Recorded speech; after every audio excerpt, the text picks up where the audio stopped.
उत्तर बंगोपसागर में आज आउ एक लघुचाप सृष्टि होवार संभावना रही।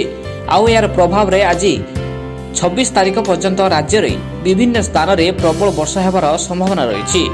विशेषकर उत्तर ओडिशा उत्तर उपकूल ओडिशा रे विभिन्न स्थान में वर्षा होवार संभावना रही। यहां दृष्टि रखी 13 जिला को येलो वार्निंग जारी करिछि पाणीपाग विभाग। बालेश्वर भद्रक जगतसिंहपुर केन्द्रापड़ा कटक जाजपुर ढेंकानाल केन्दुझर सुंदरगढ़ देवगढ़ झारसुगुड़ा पुरी और अनुगोल जिला को येलो वार्निंग जारी करा जायछि।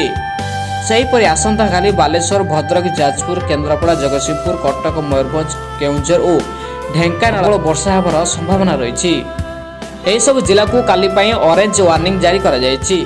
सेपटे पाणीपाग विभाग आकलन पर सतर्क रहिबाकू जिलापाल मानकू निर्देश देइछथि एआरसी। विशेषकर तलिया अंचल और कच्चा घरे रहुतबा लोकमानक उपरे नजर रखिबाकू प्रशासन को कहा जायछि।